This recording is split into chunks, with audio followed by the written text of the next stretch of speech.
me da mucho gusto también comunicarles que vamos a iniciar una nueva serie de carácter escatológico, de carácter profético. Cuando hablamos de escatología, logos, conocimiento, escato, las cosas del más allá o las cosas del final de los tiempos. Entonces la escatología es la rama de la teología que trata con las cosas de los últimos tiempos, o sea, las profecías de los últimos tiempos.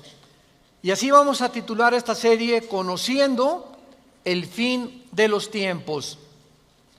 No cabe duda, damas y caballeros y santos de Dios, que estamos rodeados hoy, más que nunca, de un sinnúmero de eventos políticos, filosóficos, climatológicos, religiosos, amenazadores. En el mundo siempre ha habido guerras, en el mundo siempre ha habido depravación sexual, degradación moral, siempre ha habido revoluciones, golpes de Estado, etcétera, etcétera. Pero nunca todas estas situaciones u eventos habían convergido como en el momento en que nos encontramos actualmente.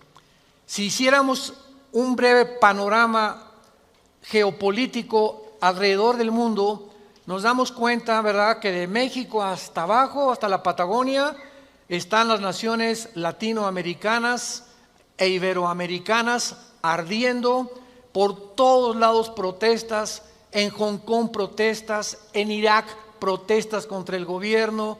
Es en Estados Unidos un clima que se está viviendo de demasiada tensión, donde quieren destituir un presidente, etcétera, etcétera. El Medio Oriente ni se diga, continúa con el conflicto aumentando acerca de quién controla el petróleo, quién controla el Golfo Pérsico. Estados Unidos abandona a los kurdos, que es el grupo étnico entre Siria y Turquía, que defendieron a Estados Unidos durante la guerra del Golfo Pérsico. Y vemos un mare magnum en el mundo donde volteamos y estamos preguntándonos, en medio de tantas cosas, ¿quiénes son los buenos y quiénes son los malos? ¿Quién tiene la razón de todo lo que oímos en los periódicos, en la televisión? Unos dicen una cosa: golpe de Estado, no fue golpe de Estado. Revolución, no fue revolución. Los kurdos esto, Estados Unidos por acá.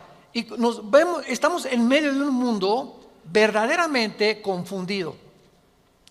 Sin embargo, la Biblia nos muestra que nosotros no debemos vivir en confusión. Ya cuando un cristiano dice, no sé quién tiene la razón, o creo yo porque los medios de comunicación, recuerden algo, ¿verdad? Los medios de comunicación, televisiones, radios, etcétera, etcétera, muchas veces tergiversan,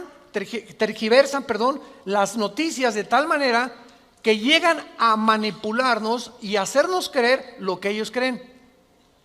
Entonces, dependiendo quién está detrás de los medios de comunicación, qué ideologías o qué filosofías o quiénes son los dueños de CNN o de BBC News o de Fox News, etcétera, etcétera, o en México, dependiendo quién se encuentra detrás, es la clase de mensaje que envían. Y cuando nosotros oímos en Fox News una cosa que contradice CNN otra cosa, y otros periódicos de México dicen una cosa, y otro periódico dice otra cosa, llegamos a preguntarnos, ¿quién dice la verdad? ¿No es verdad? Realmente, ¿quién dice la verdad? ¿En qué mundo nos encontramos? Realmente, ¿cómo podemos nosotros afianzarnos? Es como si estuviéramos en un barco que se está hundiendo y nos hemos echado fuera de la borda, como cuando el Titanic en 1910-12 se estaba hundiendo. Nos aventamos al mar y nos agarramos de un salvavidas. Y ahorita así está el mundo. Estamos tratando de buscar un salvavidas, algo que nos dé seguridad, algo que ya no produzca tanta tensión en nuestras vidas, tanta angustia, porque el mundo vive angustiado. Hay demasiada ansiedad.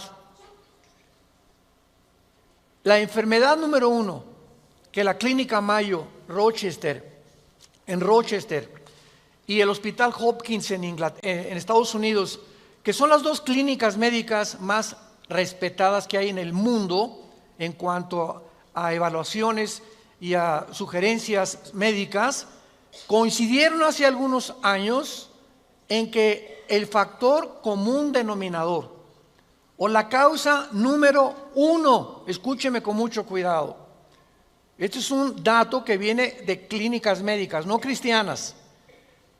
La causa número uno de las enfermedades mentales y físicas del ser humano en el siglo XXI es el estrés. El estrés es un estado de angustia, un estado de tensión, de ansiedad interna que no te deja vivir y que te hace que estés enojado contra el gobierno, enojado con tu papá, con tus hijos, etcétera, etcétera. Ves a toda la gente con recelo, no confías de nadie, te vuelves amargado, te vuelves amargada. Y es el estado interno al que el ser humano está llegando porque hay demasiados conflictos en el mundo, demasiadas noticias. Estamos oyendo con el iPhone qué pasó en Irak, qué pasó en el Medio Oriente, qué pasó por acá, mis amigos, mis amigas, y llega un momento en que el ser humano ya no tiene paz. Ayer en el Congreso de Pastores que tuvimos en México, llegaron una familia a consultarme. Él es pastor, su esposa lo acompaña hace mucho tiempo, y me dice: Armando, quiero decirte una cosa. Tenemos un programa de televisión en Sudamérica y un programa de radio. Y el otro día estaba radiando unas noticias, me dice la esposa, y ¿sabes una cosa? Que de repente se me olvidó todo. Entré en un estado de amnesia en el que ya no sabía ni quién era yo. Algo me pasó en las neuronas de mi cerebro que se me fueron todas las ideas. Y duré como 1 o 2 días. Mi esposo asustadísimo, ¿qué me habrá pasado? No fue un golpe, no tuve un trauma y se me fueron todas las ideas. Inmediatamente le contesté y le dije: eres una mujer demasiado estresada. Y hay una autora inglesa que les recomiendo, ahorita mi esposa está devorando todos sus libros, que se llama Carolina Leaf, L-E-A-F, Leaf. Esta autora inglesa es neuróloga, pero es cristiana, y está haciendo los últimos descubrimientos del cerebro, de las neuronas, de la manera como afecta el estrés. Y en ese momento, cuando tú estás demasiado estresado y tienes demasiadas presiones, y los niños, y el esposo, y el falta de trabajo, y el buen fin, o lo que tú quieras mencionar, algo le pasa. Las neuronas son interconexiones eléctricas que tenemos, pero millones de células dentro del cerebro, y un solo alambrito por la presión mental, por falta de vacaciones o de que no aprendes a relajar tu mente, etcétera, etcétera, provoca amnesia, provoca enfermedades mentales y puedes llegar inclusive a la locura. Esto es impresionante, porque es como un árbol lo que tenemos aquí adentro. Y ella está descubriendo que cuando tienes pensamientos negativos, las neuronas se unen más rápido. Esto es increíble porque así nos diseñó Dios. Y cuando tenemos pensamientos negativos, las neuronas comienzan a tratar de desconectarse y vienen zonas negras en el cerebro que te impiden pensar coherente y lógicamente. Qué interesante que Filipenses 4:8 diga en la Biblia: en esto pensad, todo lo que es bueno, todo lo que es justo, todo lo que es buen hombre, ocupa tu mente pensando cosas positivas. Porque la gente que está continuamente pensando el mal, o qué mal hacer, o estar negando a Dios en su mente, algo afecta las neuronas del cerebro científicamente. Y cuando venimos a la Biblia nos damos cuenta, ¿verdad?, que se están derrumbando todas las ideologías. El comunismo ya no es el comunismo, porque el comunismo que yo practiqué, por ejemplo, ustedes muchos saben que antes de que yo fuera cristiano, fui comunista, fui ateo. A los 12 años me decepcioné de la religión que nos inculcaron y llegué a negar a Dios. Las religiones son un engaño, todas quieren explotar a la gente. Estos eran mis pensamientos. Tenía el Che Guevara arriba de mi cuarto con un póster inmenso de él, y Marx y Engels y Lenin, etcétera, etcétera. Y para mí ese era mi mundo y era lo que yo creía era la respuesta, un sistema ideológico para poder cambiar la sociedad. Sin embargo, cuando descubrí, ¿verdad?, que este sistema era completamente contradictorio, como se demostró en 1990, que cayó el comunismo en Europa, cuando Mikhail Gorbachev confesó que era una ideología. Para que seas comunista, número 1, tienes que ser ateo. Escúchame con mucho cuidado. Número 2, tienes que ser darwiniano. O sea, tienes que creer que al morir no hay nada. Que vas a la tierra y que no hay Dios y ahí acabó. No hay otra vida, no hay mundo espiritual, no hay ninguna otra dimensión. Número 3, tienes que ser humanista, no humanitario, humanista. O sea, tienes que creer que el hombre tiene las respuestas para sus problemas. Ese es el humanismo. Cuando creemos que nosotros podemos resolver la pobreza, las injusticias, etcétera, etcétera. Que es la historia del fracaso de la Liga de las Naciones Unidas, la OTAN, la OEA, llámale como quieras. El hombre es incapaz de resolver los problemas que van más allá de nuestra capacidad para resolverlos. Ese es el humanismo. Entonces, si no hay esta plataforma, no eres comunista, es una mentira. Y ahora los últimos comunistas o los últimos demócratas o los últimos que han tratado de implementar diferentes sistemas de pensamiento, se dan cuenta que están ya mezclando una ideología, comunismo con democracia, con capitalismo, porque no ha funcionado. Porque es la confusión a la que hemos llegado. Y como dijo Don Teofilito en México, ni lo podremos alcanzar jamás. Porque no hay ningún sistema de gobierno perfecto. Decía Winston Churchill, entre los sistemas de gobierno, el mejorcito es la democracia, pero no es perfecta tampoco. ¿Por qué? Porque somos seres humanos que necesitamos a Dios. Necesitamos a Dios. Necesitamos una guía, necesitamos un manual, necesitamos una luz. Y por eso el mundo está perdido completamente. Me decía el otro día un piloto que es vecino de la casa de ustedes donde vivimos, de American Airlines, me decía: Armando, le digo, oye, cuando tú vas en el avión allá a 10,000 metros, 10 kilómetros arriba de la superficie de la tierra, 33,000 pies, 35,000 pies, ¿cómo le haces para saber si no vas para acá o no vas para acá, o vas subiendo o vas bajando? Porque la cabina del piloto es pues muy poquita, nada más ve lo que está enfrente. Me dice: Armando, sería imposible que nosotros piloteáramos sin instrumentos. Los instrumentos nos muestran claramente la dirección que vamos a llevar, a qué altura estamos, etcétera, etcétera. Sin instrumentos, un capitán de un barco en medio del océano no sabría cuál es el norte, el sur o a dónde irse si no tuviera una brújula. Y así nosotros no sabemos a dónde ir si no tenemos instrumentos, si no tenemos un mapa que nos ha dejado Dios, que se llama las Sagradas Escrituras. Y haríamos bien en estar atentos a este libro como una antorcha que alumbra en lugar oscuro, hasta que el lucero de la mañana salga en nuestros corazones. Vamos pues a abordar este tema y esta serie, porque ante todos los eventos que está el mundo atravesando actualmente, que amenazan nuestra tranquilidad, nuestra familia, nuestro futuro, provocan ansiedad, angustia. ¿Qué pasa si pierdo el trabajo? ¿Qué pasa si el peso pierde más valor ante el dólar? Si cae el petróleo, si viene un gobierno en México, o si viene una guerra nuclear. Todas estas cosas producen ansiedad, producen incertidumbre, producen intranquilidad. Y Dios no quiere que vivamos así.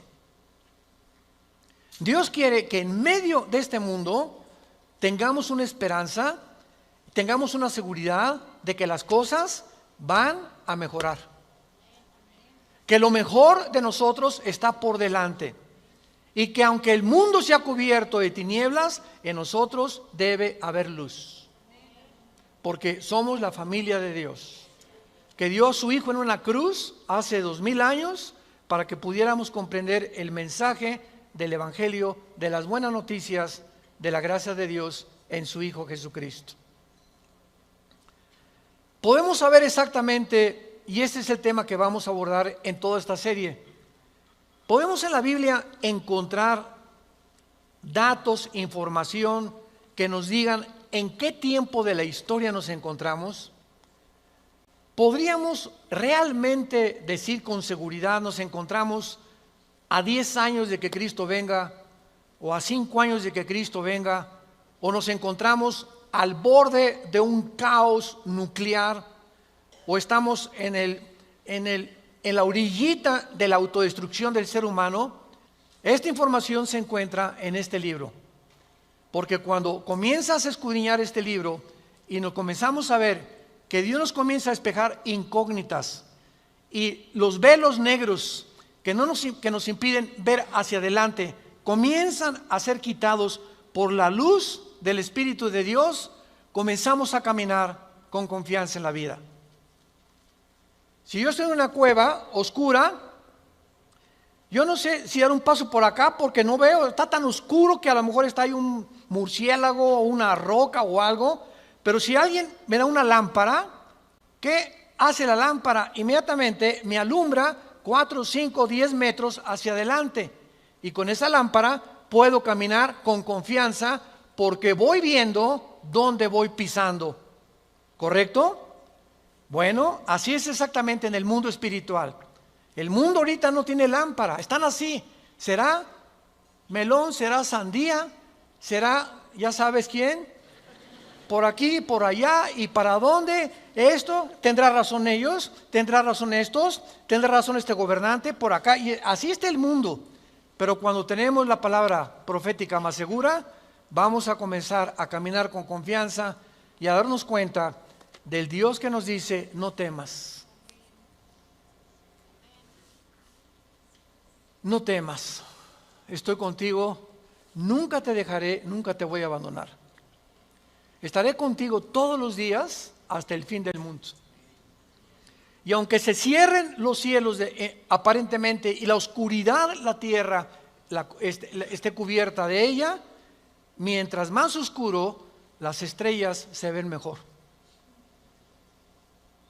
Mientras más oscuro, vamos a tener más luz, porque vamos a poder brillar en medio de las tinieblas.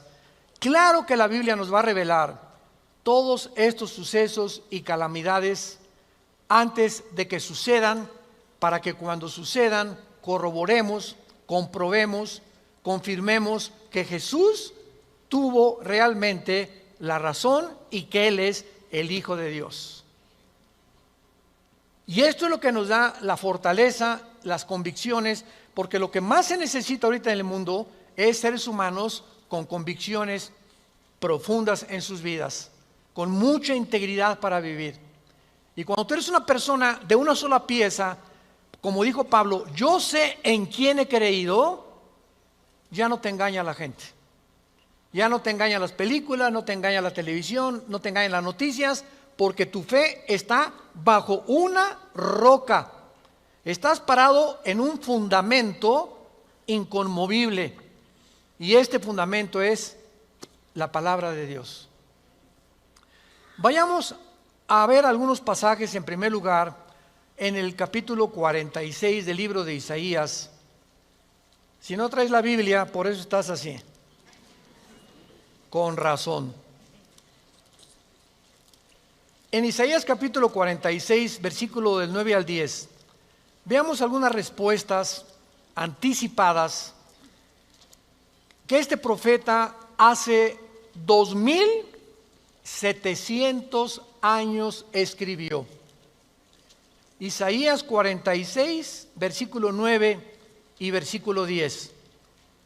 Dice Dios: acuérdense de las cosas pasadas desde los tiempos antiguos, porque yo soy Dios y no hay otro Dios, y nada hay semejante a mí, que anuncio lo porvenir, desde el principio y desde la antigüedad, lo que aún no era hecho, que digo, mi consejo permanecerá y haré todo lo que quiero.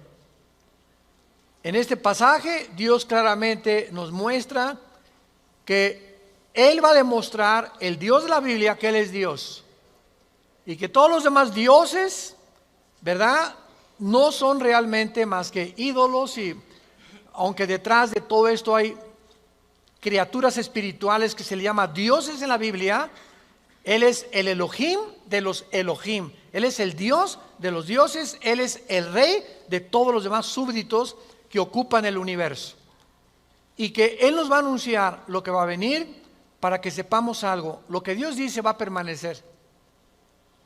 Y va a hacer todo lo que Él ha dicho que va a hacer en la Biblia. Veamos otro pasaje en el Nuevo Testamento, en Primera de Juan. Antes del Apocalipsis está Primera de Juan, para que no andes por el Éxodo. En Primera de Juan, capítulo 4, versículos 5 al 6, el apóstol, el último de los apóstoles de Jesucristo, que murió a los 93, 92 años de edad, fue el último que murió de ellos, escribe, Primera de Juan 4, del 5 al 6, ellos son del mundo. Siga con cuidado esta lectura. Ellos son del mundo, por eso hablan del mundo, y el mundo los oye. Nosotros somos de Dios. El que conoce a Dios nos oye. El que no es de Dios no nos oye. En esto conocemos el espíritu de verdad y el espíritu de error. Tú prendes el radio y dices, ¿qué quiero oír? La charrita del cuadrante. Bueno, porque eso es lo que quieres oír. Pero al mismo tiempo tu aparatito de tu radio tiene ondas, y tiene FM, tiene AM, y tiene como 50 estaciones más que tú puedes oír. En el FM 91.3, 1440, etcétera, etcétera, ¿verdad? Pero tú sintonizas lo que tú quieres oír. El mundo espiritual que nos rodea, ahorita aquí cerca de nosotros, todas estas ondas radiales y de video y de televisión están pasando junto a nosotros, pero ese aparatito las capta, son invisibles, y el hecho que no las veamos no implica que no existen, porque aquí están junto a nosotros. Pero ese aparatito lo prendo y capta esa onda que yo quiero, o hay otra banda más chica, o hay otra más grande, pero capta, repito, la estación que tú quieres bajar del mundo invisible. Y así pasa en el mundo espiritual. ¿A quién quieres oír? ¿A Buda? ¿A Marx? ¿A Che Guevara? ¿A Lenin? ¿A los brujos? ¿A los astrólogos? ¿A quién estás sintonizando en tu mente? Ellos son del mundo. Si tú eres del mundo, vas a oír a los líderes del mundo, a los religiosos, a los brujos, a los que te han prometido que tienen alguna verdad. Y por eso tu vida está como está. Pero si tú quieres sintonizar la frecuencia de Cristo, entona a Cristo en la Biblia. Entonces, por la forma y a quienes oímos, podemos confirmar si somos o no somos hijos de Dios. El que es de Dios, oye a Jesús. Mis ovejas, Juan 10, oyen mi voz y me siguen, y yo les doy la vida eterna. Y no oirán la voz del falso pastor. Y aquí se trata de tu destino eterno, de tu familia, de tu matrimonio, de tus hijos. Tienes que aprender a discernir la voz de Jesús. En medio de tantas voces en la televisión, en los programas, en los radios, en libros que hay que nos rodean por todos lados, ¿a quién estás oyendo? ¿A quién estás leyendo? ¿Qué tipo de lectura tienes? ¿Qué tipo de actividades tienes para saber si tú eres y tienes el espíritu de verdad o tienes el espíritu de error? Muy bien. En la Biblia tenemos tres principales fuentes de información de las profecías bíblicas. Esto es bien importante. Hay tres fuentes de información en la Biblia que vamos rápidamente a verlas, que nos muestran la fase final de la historia humana en tres pasajes de la Biblia y que nos vienen realmente a confirmar en qué época nos encontramos. Estas tres son, en primer lugar, el Sermón del Monte de Jesús, que se encuentra en Mateo 24, Marcos 13 y Lucas 21. ¿Cuál es el Sermón del Monte? Cuando los discípulos se acercaron a Jesús, dinos, ¿cuándo será la señal del fin del mundo? ¿Cuándo serán estas cosas y cuándo será la señal de que tú vas a regresar? Y ahí Cristo comienza a enumerar una serie de eventos y señales. Habrá guerras, falsos profetas, muchos van a ser engañados, pestes, terremotos, y será el principio de los dolores. La segunda fuente de información se encuentra en Primera de Tesalonicenses, capítulo 4, del 3 al capítulo 5, versículo 4. Esta revelación la compartió el apóstol Pablo de los últimos tiempos. Y la tercera revelación acerca de los últimos tiempos la encontramos en el libro del Apocalipsis, del capítulo 5 al capítulo 19. En estos capítulos se encuentra claramente todo lo que la planeta Tierra y la humanidad va a atravesar. Ahora, muy bien, cuando estudiamos estos pasajes, podemos concluir que efectivamente vendrán tiempos difíciles al mundo, sorpresivos y amenazadores, que es de lo que hemos estado hablando en los últimos 10, 15 minutos. Nadie puede negar que vivimos en un mundo conflictivo, amenazador, que ha llenado al mundo, a los seres humanos, de ansiedad, de intranquilidad, de falta de paz, de suicidios, de mejor me quito la vida, o me emborracho, o me drogo. ¿Por qué los jóvenes se drogan? Pues porque es una forma de evadir la realidad. La realidad para muchos jóvenes es tan negro y tan negro lo que se ve en el mundo, que ya no quieren o no creen que pueden atravesar esa cortina oscura, no creen que hay una luz detrás, y se enfrentan a un mundo que parece que se los está comiendo, tragando, y prefieren salir de este mundo. Los que se drogan, ¿por qué se drogan? Los que se emborrachan, ¿por qué se emborrachan? Porque la realidad es tan cruda que no la quieren enfrentar en sus 5 sentidos. Entonces, detrás de cada persona drogadicta, alcohólica, etcétera, etcétera, se encuentra un conflicto interno espiritual. Porque como en el área forense, cuando tú estudias, yo recuerdo que hubo una época en mi vida que comencé a estudiar criminología, dactiloscopía y balística. Quería ser detective, imagínense. Siempre me ha gustado la investigación. Y me dio unos meses por meterme y compré libros, etcétera, etcétera. Y siempre cuando en esa área te involucras, los detectives o los investigadores siempre están buscando el motivo por el cual alguien le quitó la vida a la otra persona. Porque siempre hay un motivo del que cometió fraude, el motivo de por qué mató a su mamá, el motivo por qué abandonó a su esposa. Siempre detrás de cada acción hay un motivo. Y cuando descubrimos el motivo, nos ayuda a poder tener una pieza del rompecabezas más clara para poder averiguar o decidir quién fue el asesino o quién fue el ladrón o quién se encuentra detrás de eso. Y cuando nosotros vemos esto, ¿verdad?, que el motivo por el cual la gente hace lo que hace en el mundo, nos damos cuenta que el mundo está espiritualmente muriéndose. Y nosotros tenemos la medicina. Qué triste que tengas compañeros en tu escuela que estén tan confundidos, que no les has hablado jamás de Cristo, que tengas amigos que haces negocios con ellos, que tengas un taller de carpintería, de plomería, eres mecánico o abogado en tu bufete o un médico, y la gente a tu alrededor, vemos a la gente,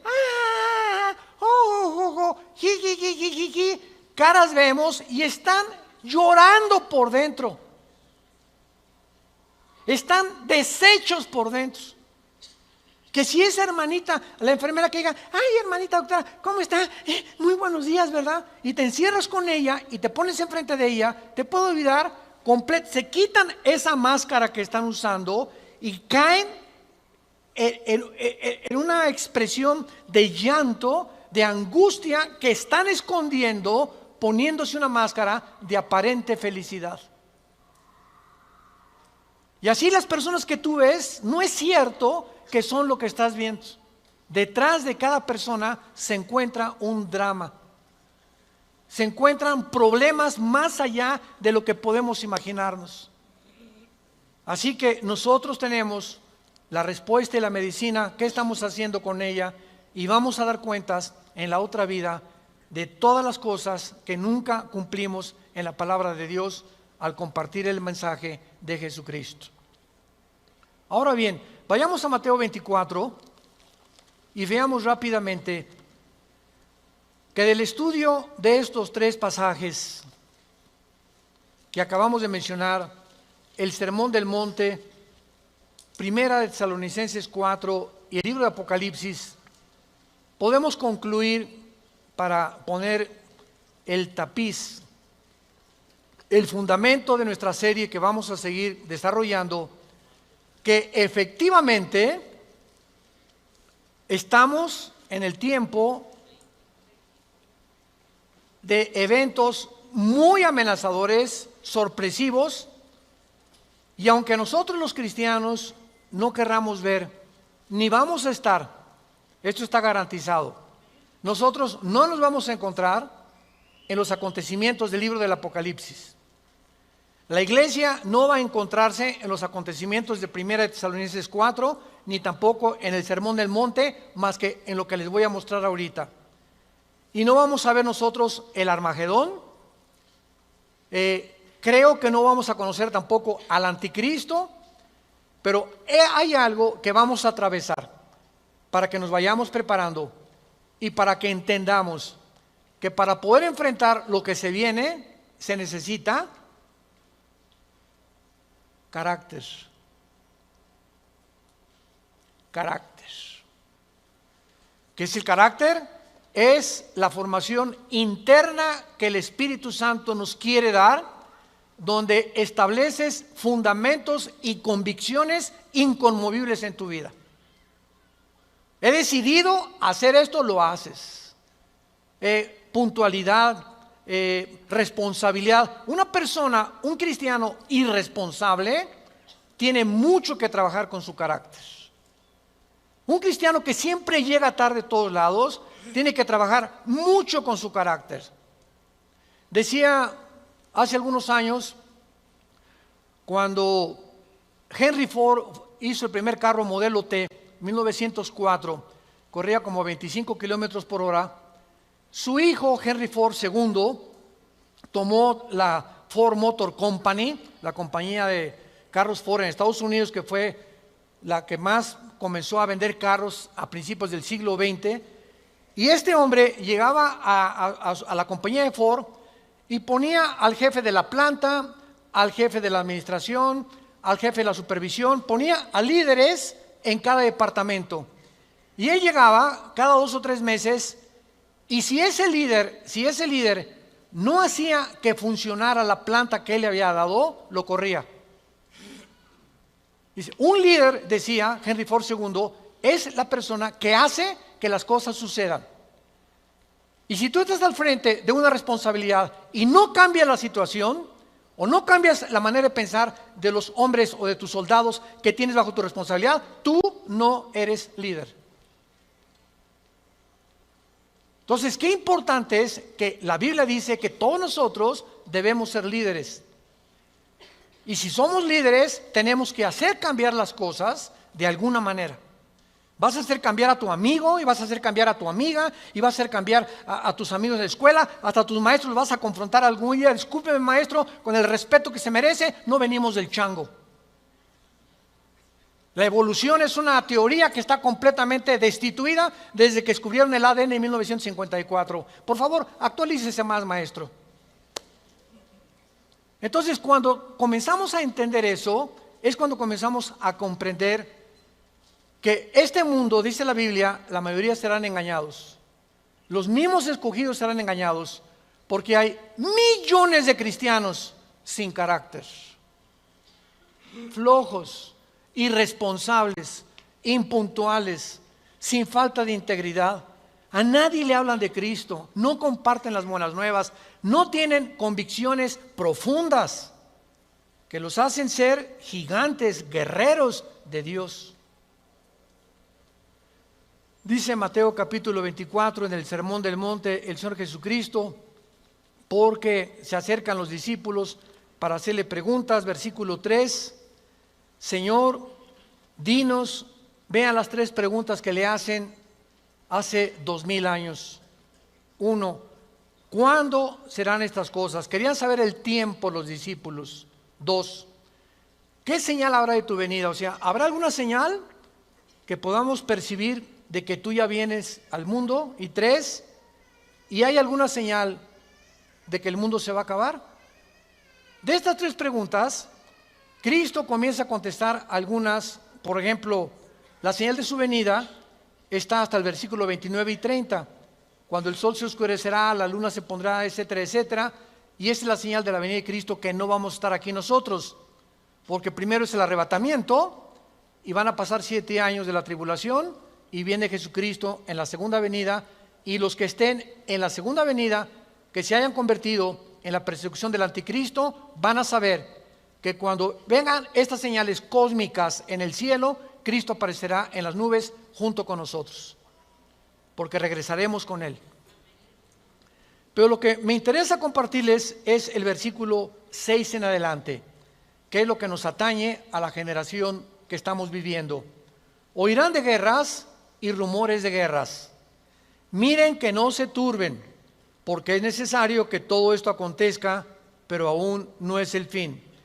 Porque se levantará nación contra nación y reino contra reino, y habrá pestes y hambres y terremotos en diferentes lugares. Muy bien, si leemos solamente el versículo 6, oirán de guerras y rumores de guerras, toda la historia han sido esto, ¿no es verdad?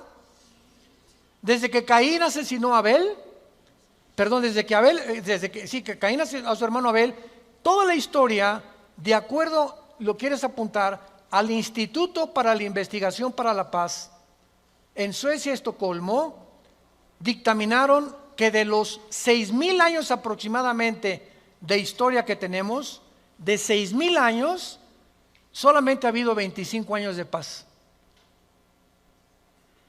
La historia humana es una historia de guerras, guerras, guerras, guerras, guerras, guerras. En 6000 años, 25 años de paz. O sea, siempre ha habido conflictos, revoluciones, golpes de Estado. Es la historia de nosotros. Pero entonces ahí podríamos quedar confundidos. Oye, Señor, ¿de qué estás hablando? Siempre ha habido guerras. Versículo 7, Él lo explica. Porque se levantará nación contra nación y reino contra reino. Esto, una guerra mundial, una guerra de carácter internacional, donde se involucraron 3 o 4 naciones contra 3 o 4 o 5 naciones, nunca sucedió hasta 1910, la Primera Guerra Mundial. Ahí fue la primera vez en la historia que sucede una guerra de carácter internacional a través de toda la historia. Y casi 30 años después, la Segunda Guerra Mundial. Entonces, con esto nos situamos nosotros en una plataforma bastante sólida y podemos entender que cuando Jesús dice, se levantará nación contra nación y reino contra reino, y habrá pestes, porque las guerras producen pestes, plagas, ¿verdad? Enfermedades, calenturas, hambres, terremotos. Señor, siempre ha habido terremotos, ok, claro, siempre ha habido terremotos, pero de acuerdo al Instituto Sismológico de Boulder, Colorado, que es uno de los institutos más prestigiados en el mundo para detectar terremotos, desde 1976 hasta el 2010 han aumentado 70% los terremotos en el mundo. 70% han aumentado. Eso es lo que Cristo está diciendo, que iban a aumentar cada vez más los terremotos, etcétera, etcétera. Versículo 8. Y todo esto, aquí es donde nos encontramos ahorita. Nos encontramos en el principio de los dolores. Nos encontramos en un mundo donde el matrimonio ya está dejando de existir. En un mundo donde el ser humano está contagiado e infectado filosófica, religiosa, política, económicamente. Unos voltean por acá, ¿dónde estará la solución? Voltean a sus ídolos, otros consultan muertos, otros consultan espíritus, otros etcétera, etcétera. Es impresionante a donde el mundo se encuentra actualmente. Impresionante.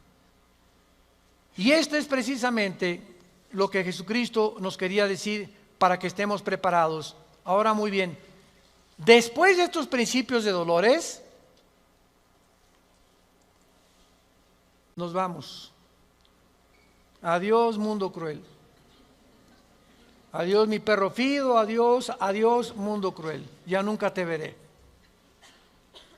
Después de este principio de dolores, van a aumentar, imaginémonos, van a aumentar las catástrofes en el mundo y los terremotos y las plagas y las pestes y la confusión, que va a estar el mundo en un estado tan grande de confusión que va a pavimentar el camino para que se levante un hombre en el Medio Oriente que la Biblia le llama la bestia.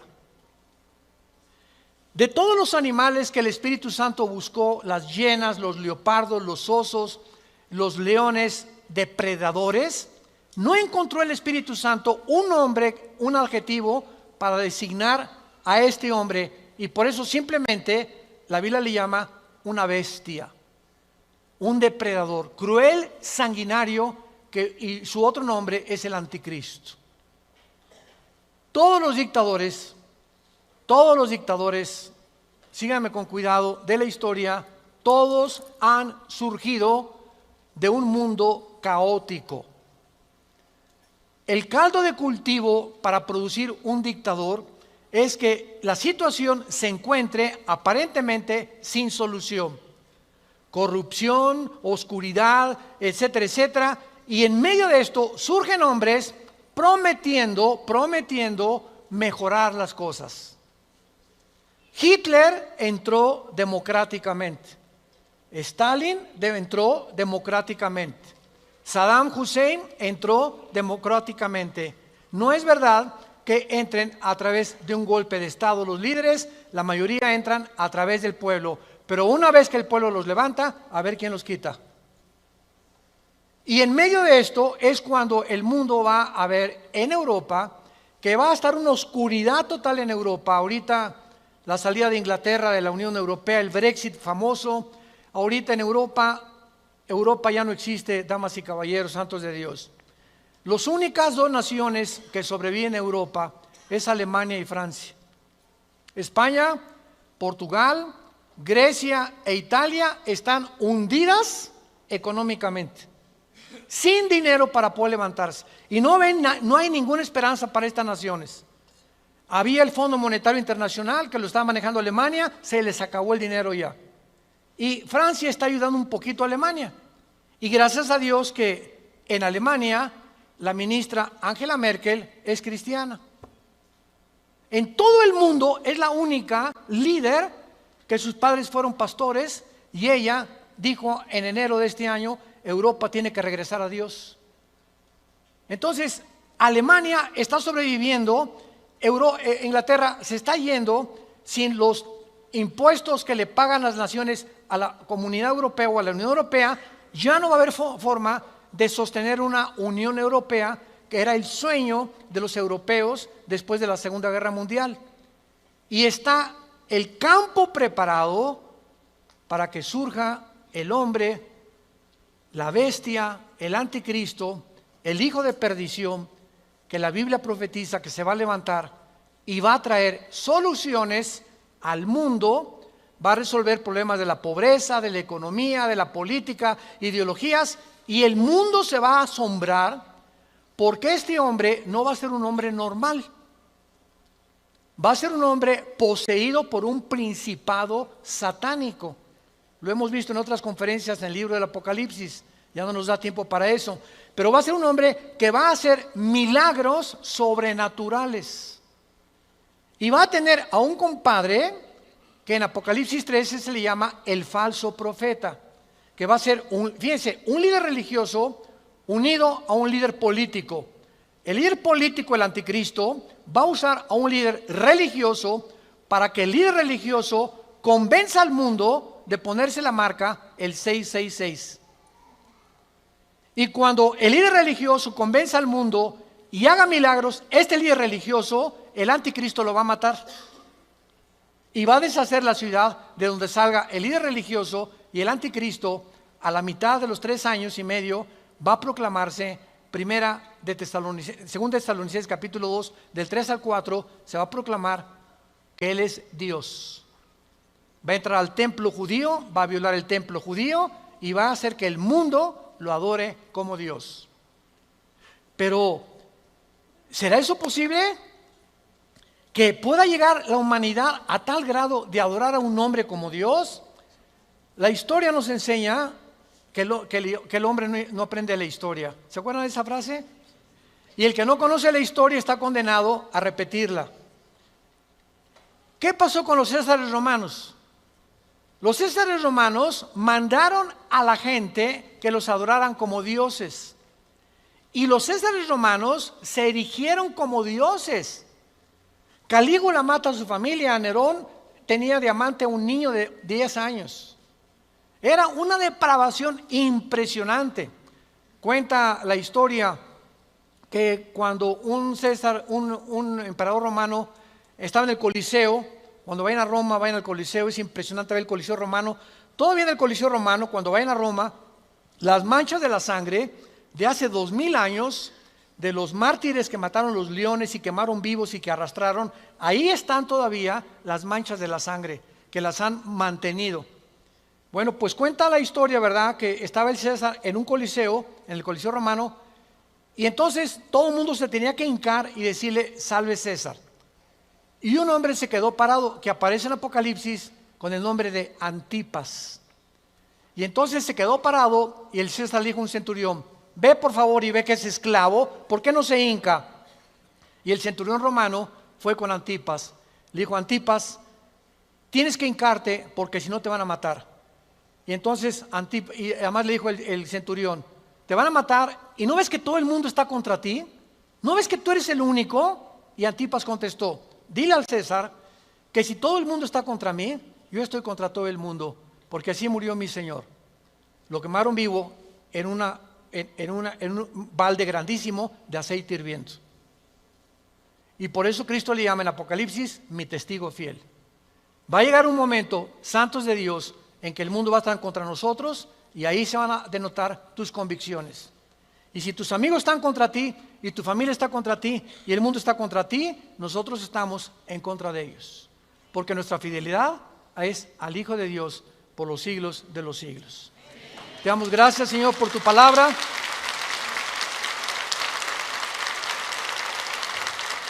Bendito sea el nombre del Hijo de Dios, que nos ha hecho renacer su Padre para una esperanza viva por medio de su resurrección de entre los muertos, para que tengamos una esperanza que no puede morir en nuestro corazón y permanezcamos fieles a esta esperanza a la que todos hemos sido llamados. Al gran pastor de las ovejas, nuestro Señor Jesús, es nuestra lealtad, es nuestro amor, es nuestro corazón. porque Él fue el que dio su vida en nuestro lugar. A ti, Jesús, te damos gracias por vivir dentro de nosotros y saber que más pronto de lo que nos imaginamos, vienes por tu iglesia.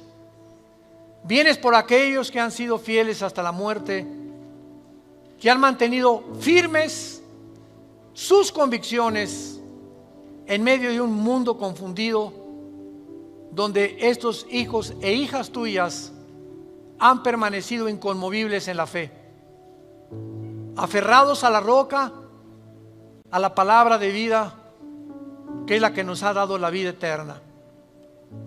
Te damos gracias, Señor, porque sigues llamando